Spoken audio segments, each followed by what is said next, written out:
अमरावती के राष्ट्रीय स्वयंसेवक संघ आरएसएस की 5 अक्टूबर रैली होनी है। इस बार के कार्यक्रम में भारत के मुख्य न्यायाधीश भूषण गवई की माताजी व पूर्व लेडी गवर्नर डॉक्टर कमलाताई गवई को मुख्य अतिथि के रूप में आमंत्रित किया गया है। पिछले कुछ समय से इस बात को लेकर तरह तरह की खबरें भी सामने आ रही थी कि क्या वे इस कार्यक्रम में जाएगी या नहीं जाएगी। हालांकि अब सीजेआई के छोटे भाई और कमलाताई गवई के बेटे राजेंद्र गवई ने इसे लेकर स्पष्टीकरण जारी करते हुए कहा कि संघ के कार्यक्रम में जाने अथवा नहीं जाने का निर्णय आई यानी प्राध्यापक कमलाताई गवई पर निर्भर करता है। साथ ही डॉक्टर राजेंद्र गवई ने यह भी कहा कि कमलाताई के संघ द्वारा आयोजित कार्यक्रम में शामिल होने को लेकर कोई बुराई भी नहीं है, क्योंकि किसी भी कार्यक्रम में शामिल होने से हमारी आइडियोलॉजी यानी विचारधारा नहीं बदल जाती। इस पूरे मामले को लेकर जानकारी देते हुए डॉक्टर राजेंद्र गवई ने कहा कि उनकी माताजी को 5 अक्टूबर को संघ द्वारा अमरावती में आयोजित होने जा रहे कार्यक्रम हेतु निमंत्रण मिला है, जिसे डॉक्टर कमलाताई गवई ने स्वीकार करने के साथ ही स्पष्ट कर दिया कि वे भले ही मंच पर उपस्थित रहेगी लेकिन वे मुख्य रैली में शामिल नहीं होगी।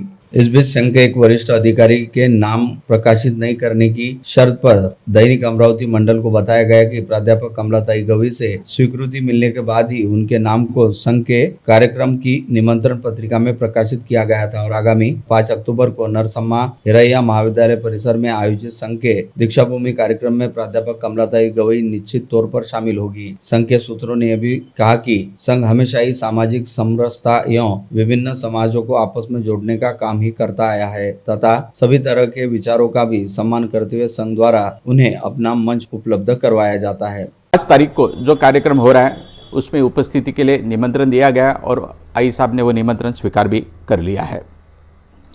इसके पहले भी मुख्य कार्यक्रम नहीं है, नागपुर का मुख्य कार्यक्रम है, उसके बाद में आई साहब 5 तारीख को अमरावती के कार्यक्रम में जा रहे हैं। मुख्य कार्यक्रम नागपुर में इसके पहले बैरिस्टर दिवंगत नेता राजाभाऊ खोब्रागडे भी उपस्थित रहे, रिपब्लिकन के बड़े नेता रहे, दादा साहब गवई भी उपस्थित रहे, इसलिए आई साहब ने माँ साहब ने वो निमंत्रण स्वीकार किया है। मैं कहता हूं कि व्यक्तिगत संबंध और राजकीय संबंध अलग होते हैं।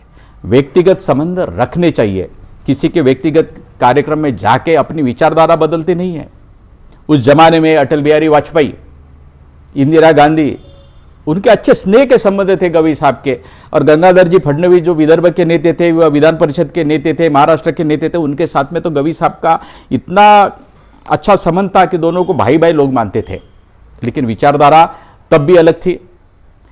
मैं इतना कहता हूं कि सोशल मीडिया पे गवई साहब के बारे में ऐसा कहा जाता है कि बाबे उनके सभी पक्षों में अच्छे संबंध होने के कारण में उनको बहुत बड़े बड़े बड़े पद मिले।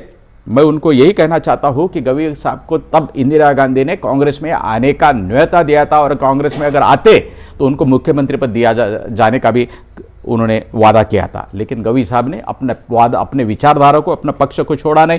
मैं 2009 और 2014 के जो चुनाव थे, सोनिया जी ने मुझे कहा कि आप अगर पंजाब पे लड़ते हैं तो दोनों आपको हम लोकसभा की सीट देते हैं। इस बार मल्लिका खरजून ने 2024 के लिए मुझे उनके बंगले पे बोला, उन्होंने भी कहा कि अगर आप पंजाब पे लड़ते तो हम आपको लोकसभा की सीट देते हैं, लेकिन हम कभी विचारधारा बदलते नहीं। मैं MBBS हूँ, पोस्ट ग्रेजुएट हूँ, उम्र के 28 साल में सोमैया मेडिकल कॉलेज में लेक्चरर रहा, असिस्टेंट लेक्चरर रहा हूं।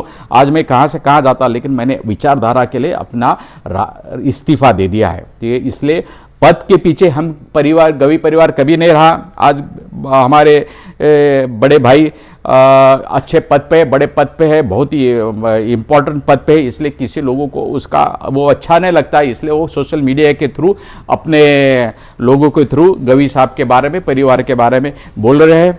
लेकिन गवई साहब हमेशा एक विचारधारा से रहा, कल भी यही विचारधारा रहेगी और आज भी वही विचारधारा है, वह सर्व धर्म समभाव।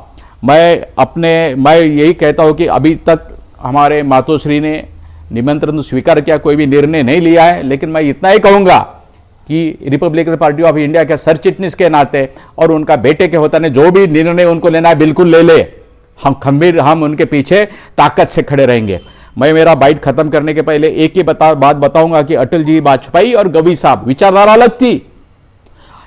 तब जब भी इंटरनेशनल कॉन्फ्रेंसेस होती थी तब वो दोनों एक ही रूम में रहते थे। तब के जमाने में हर नेता को अलग रूम नहीं मिलती थी, तो एक बेड पे अटल जी रहते थे, एक बेड पे गवई साहब रहते थे। लेकिन जब पंतप्रधान के लिए एक मत, जब गवई साहब लोकसभा सदस्य थे तो उनके एक मत से वो गिरे, लेकिन उन्होंने अटल जी को मत नहीं दिया। और उसके बाद में बड़ी बात तो यह है कि जब अटल जी दीक्षा भूमि पे आए, गवई साहब ने उनको रिसीव किया। अटल जी ने गवई साहब को बोला कि तूने मुझे वोट नहीं दिया, मैं गिर गया। अच्छा है, मुझे खुशी है कि तू अपने विचारधारा पे रहा, क्योंकि उनको अरे तुरे पे बोलते। अच्छा है कि तू अपने विचारधारा पे रहा, मैं गिर गया, इसका मुझे दुख बिल्कुल नहीं है। लेकिन दीक्षा भूमि में जो भी फंड चाहिए वो फंड मारना, आप मांगते रहो और मैं देते रहूंगा। ऐसा वो समय था, कहां वो समय गया है। इसलिए व्यक्तिगत संबंध और राजकीय संबंध ये अलग होते हैं। जय भीम, जय भारत।